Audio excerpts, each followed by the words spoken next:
Hello everyone, आरती गुरुकुल में आपका स्वागत है। आज हम सुनेंगे दुलाई वाली कहानी का 5वां भाग। मिर्ज़ापुर में पेटराम की शिकायत शुरू हुई। उसने सुझाया कि इलाहाबाद पहुंचने में अभी देरी है। चलने के झंझट में अच्छी तरह उसकी पूजा किए बिना ही वंशीधर ने बनारस छोड़ा था। इसलिए आप झट प्लेटफॉर्म पर उतरे और पानी के बम्बे से हाथ मुंह धोकर एक खोमचे वाले से थोड़ी सी ताज़ी पूड़ियाँ और मिठाई लेकर निराले में बैठ आपने उन्हें ठिकाने पहुंचाया। पीछे से जानकी की सुध आई।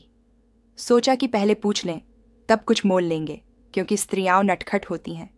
वह रेल पर खाना नहीं पसंद करती। पूछने पर वही बात हुई। तब वंशीधर लौटकर अपने कमरे में आ बैठे। यदि वह चाहते तो वे इस समय ड्योढ़े में बैठ जाते, क्योंकि अब भीड़ कम हो गई थी। पर उन्होंने कहा, थोड़ी देर के लिए कौन बखेड़ा करे। वंशीधर अपने कमरे में बैठा तो दो एक मुसाफिर अधिक दिख पड़े। आगे वाले में से एक उतर भी गया था। जो लोग थे सब तीसरे ही दर्जे के योग्य ही जान पड़ते थे। अधिक सभ्य कोई थे तो वंशीधर ही थे। उनके कमरे में पास वाली जगह में एक भले घर की स्त्री बैठी थी। वह बेचारी सिर से पैर तक ओढ़े, सिर झुकाए, एक हाथ लंबा घूंघट काढ़े, कपड़े की गठरी सी बनी बैठी थी। वंशीधर ने सोचा, इनके संग वाले भद्र पुरुष के आने पर उनके साथ बातचीत करके समय बिताएंगे। एक दो करके तीसरी घंटी बजी। तब वह स्त्री कुछ अचकचाकर थोड़ा सा मुंह खोल जंगले के बाहर देखने लगी। ज्यों ही गाड़ी छूटी, वह मानो कांप सी उठी।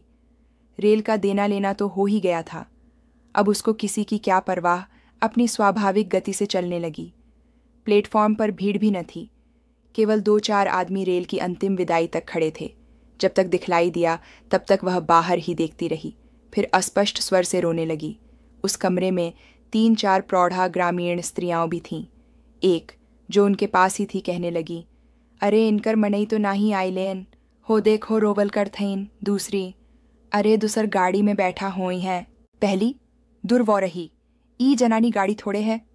दूसरी, तऊ हो भलू तो कहूँ, कहकर दूसरी भद्र महिला से पूछने लगी, कौने गांव उतरबू बेटा, मीरजयपुरा छड़ी हो ना।